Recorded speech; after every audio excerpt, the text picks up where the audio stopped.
Crestwood, happy Wednesday. Hope you guys are doing well. Hard to believe we are 10 days away from Christmas. That's ridiculous. We're halfway through December already. I hope you are staying sane as we make this journey to Bethlehem. I hope you are not losing the joy and the meaning of this season as we get caught up in all its trappings. I hope all the difficulties that are going on in our world aren't bringing you down and that you're able to still recognize the gift that we are about to receive. I'm honored to provide you this devotional for this Wednesday, December 15th. And the word I'm thinking about today is joy. Joy was the candle we lit this past Sunday. And joy is very easy to lose the true meaning of because it has a lot of synonyms, happiness, pleasure, elation, all these things we also take to mean joy. But here's something that's really important to remember. When we think about the fruits of the Spirit that Paul says we have, joy is one of those fruits. So that means that joy is not just an emotion or a feeling, but it's a gift from God that we are given. It's much more permanent, it's much more lasting than happiness or elation. I see joy as like a reservoir inside of us, which bubbles to the surface and lets us experience the true joy that comes from being children of God. And I think that's important for us to remember because we will go through times in our lives when we don't feel happy, where we don't feel elation, but we still have that reservoir of joy within us. I want to read to you this definition of joy from Jacqueline Bussey from her book Outlaw Christian. She writes this: joy is when your morning coffee smells like the fragrant possibility released from its husk. Joy is a feeling that the present moment is a tree you want to climb. Joy means loving others for the love they can give you rather than the love you want.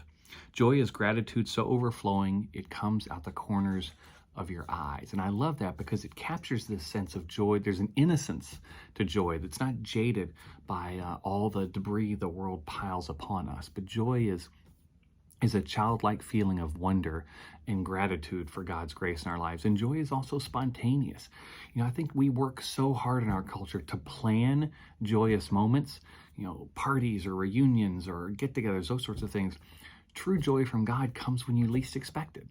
And it can come in some of the most difficult moments too. I think about what's going on in Western Kentucky and just the challenges of all that's happened there and the uncertainty. And yet I know that there are moments of joy, churches gathering in their parking lots for worship to state that they're not going to let this situation keep them from proclaiming God's joy and living out that joy in this world.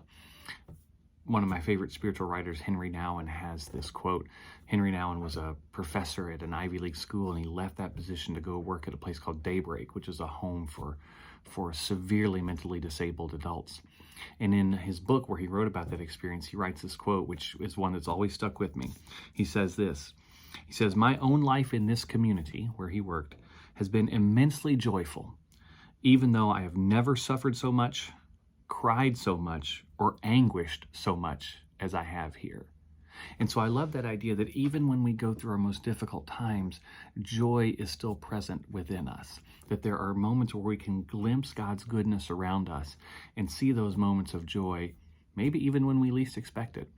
So I want you to remember that. I want you to look for those moments of joy in your world, to not get caught up in the trappings of this season, to not get caught up in your own busyness, to not get caught up in all the negative things that are going on, but to remember that even in the midst of life's challenges, there is joy for us to have. And I'm so thankful that God provides us the ability to see that. We just have to open our eyes and see the joy around us. And the wonderful thing about joy, you see things like happiness and pleasure, those are self-serving. Joy is meant to be radiated out to others. So when we experience God's joy, when it bubbles up from within us, it overflows to those around us. So I want to encourage you to be joy to someone else today.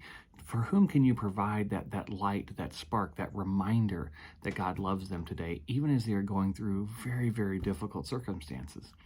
We can be that joy to others because God has given us that joy as a gift. Crestwood, you are a joy to me, and I hope you have a great day. God bless you.